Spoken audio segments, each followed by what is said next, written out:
Olá, sou Simone Rosado, bem-vinda ao YDBcast, um espaço que nós encontramos para debater assuntos jurídicos com a sociedade de forma simples e direta. Eu sou advogada do escritório YDB Advogados, estou aqui com o Dr. Edgar Oliveira, que também é advogado especialista em trabalhista aqui do escritório. Nós vamos falar sobre a norma 14.151 de 2021, que trata do afastamento ou do trabalho não presencial da gestante durante o período, de emergência de saúde pública que foi decretada de importância nacional aqui no Brasil por conta do coronavírus. Então, doutor, o que diz essa norma? Simone, é uma lei bem curtinha, mas que gera aí muitas dúvidas aí entre nós advogados, e acadêmicos. Eu vou me permitir ler o artigo que praticamente é um só, da Lei 14.151, ele diz o seguinte, o artigo 1º. Durante a emergência de saúde pública de importância nacional decorrente do novo coronavírus, a empregada gestante deverá permanecer afastada das atividades de trabalho presencial sem prejuízo de sua remuneração. Parágrafo único diz o seguinte, a empregada afastada nos termos do caput deste artigo ficará à disposição para exercer as atividades em seu domicílio por meio de teletrabalho, trabalho remoto ou outra forma de trabalho à distância. E o artigo 2º, a lei entra em vigor na data de sua publicação. Então, desde maio, como você disse, Simone, não é mais possível que as grávidas façam o trabalho de forma presencial. Uma lei que procura afastar a grávida do ambiente de trabalho. É interessante que a norma fala em deverá, Então, isso quer dizer que pode a empregada abrir mão desse direito por escrito junto ao seu trabalhador ou ela é obrigada? Então, muito bem destacado por você, o verbo deverá é mandatório, é obrigatório.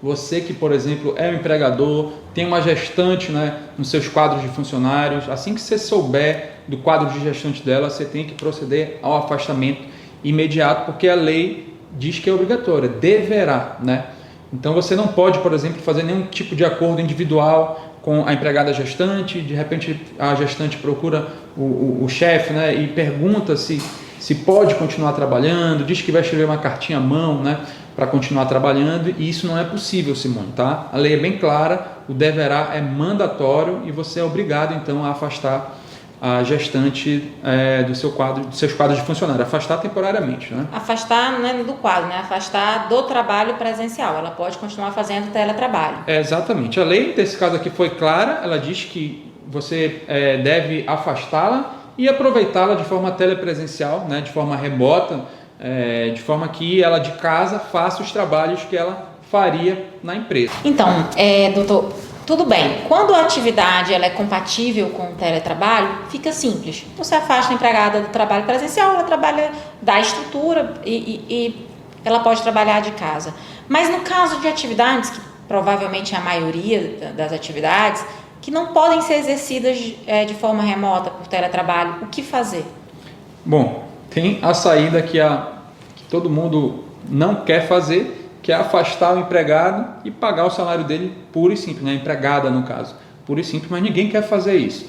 Tem uma saída, que é a saída das férias, você pode antecipar as férias do funcionário, da funcionária no caso, você pode antecipar as férias da funcionária, mas a gente está falando aqui de um período gravídico que dura aí 8 meses, depende ali da gravidez normal 9 meses, então você tem que dar um jeito de encurtar esse período e tentar ali diminuir a questão do prejuízo, de você ter um funcionário que não está trabalhando diretamente para você. E aí nós temos a nova MP 1045, que cria o Programa Emergencial de Emprego e Renda, de manutenção de emprego e renda, em que o governo paga uma parte do salário, caso você reduza a jornada ou você precise suspender o contrato de trabalho. Então, nesse caso, eu tenho recomendado aqui aos clientes do escritório que optem pelo programa, que afastem a funcionária, suspendam o contrato de trabalho, e aí só tem que ficar atento à questão do pagamento do salário, porque como diz na lei, é sem prejuízo do salário. E tem casos em que o pagamento do benefício do governo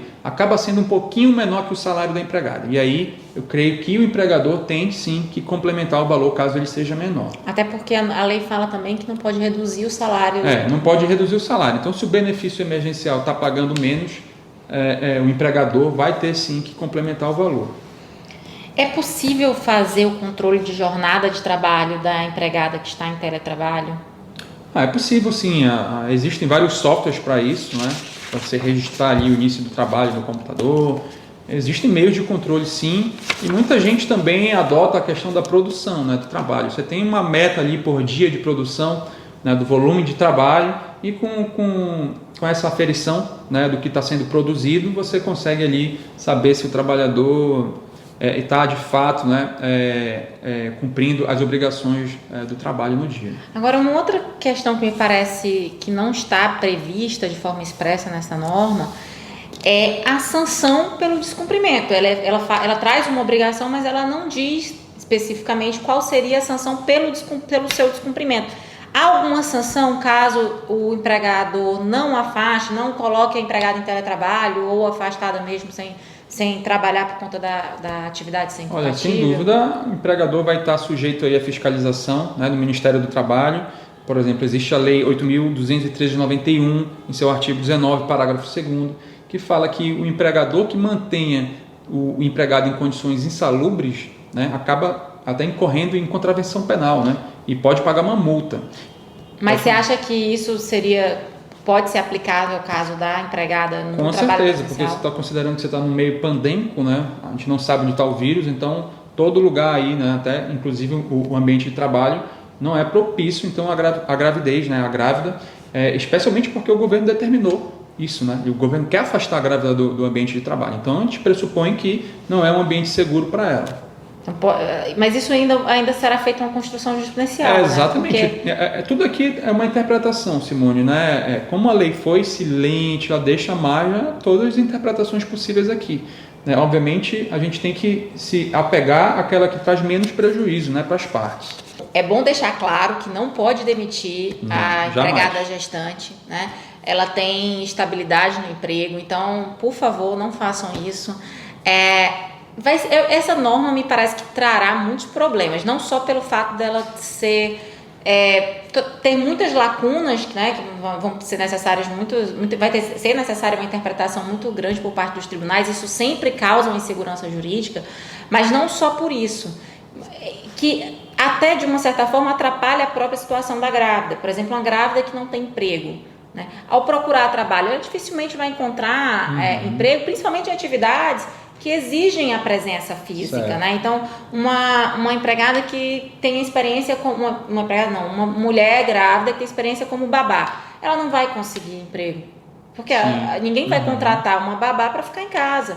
Então, acho que isso vai deveriam ter mecanismos para se contratar a mulher grávida, para evitar até um certo preconceito, porque quando você, enquanto mulher, eu acho que a dificuldade do empregador de contratar também é isso. Você não sabe se a mulher vai engravidar e terá todos esses problemas, que não deixam de ser problemas para o empregador. Afinal de contas, vai trazer uma série vamos dizer, de gastos, né, para manter uma empregada que vai ficar em casa, né, ou que vai ter uma forma de trabalho limitada. Então, eu acho que por todos os motivos essa norma é muito delicada.